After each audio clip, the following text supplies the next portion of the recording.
Well, I'm back. I'm going to turn my phone around so I can show you a little bit about how I've been. 30 years I've been bending. And this is for refineries and offshore where 16 is very important. When you're bending like for a roll cage and some staircase handrails, it's not so critical. But when you're talking about meeting a manifold to a manifold, you got to keep your distance.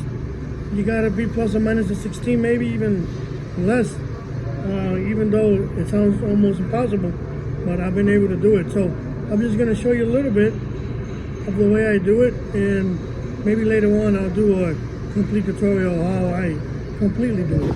I'm going to switch my camera around.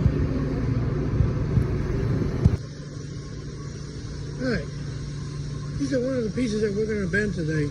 As you can see, it's going to be an offset with a couple bends.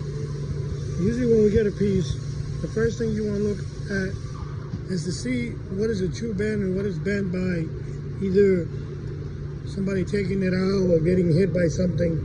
So that way you know you stay away from the non-factory bends and you do the factory bends, the ones that are made by machines. We're going to do a couple of these. Then we're going to flare the end. That's a flare end. We're going to put our fittings on it. And what I do first is I mark up my piece.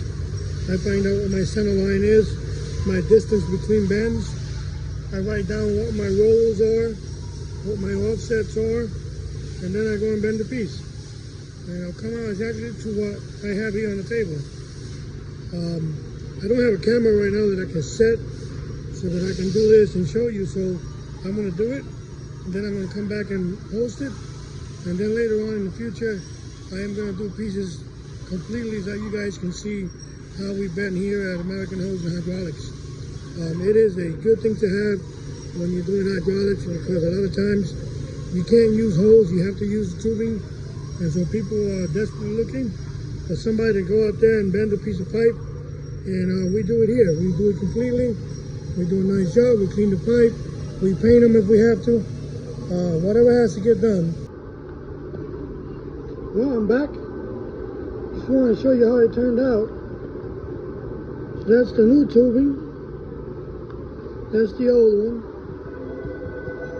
We're able to put the ends on it. Flare the pipe so you can use the GIC fittings. So all you have to do is send us a sample, send us a drawing, a sketch, isometric, it doesn't matter. We're going to look at it, I'm going to look at the numbers, I'm going to make you the same piece you want. We'll work together to make it happen. I just want to show you what it is to flare a piece of pipe or tubing so that you can use the GIC nut. This is 1 1/4 inch. We put the piece in the machine, set it, and flare, so that we can use our GIC nuts and sleeves. Alright, so as you can see, I got a bend. I'm on the machine. I'll try to zoom in a little bit. That's one of the benders for American Hose and Hydraulics. And I just want to show you what center line dimensions are and what a tangent is and what an arc length is. So when I bend, and I'm going to bend something critical, I always try to use my arc length, which is the distance within the bend. And then I divide it in half, and then I know what my center line is. But yet, if I know how much my pipe is stretching, I can take it off my arc length and I can hit the measurement right on the money.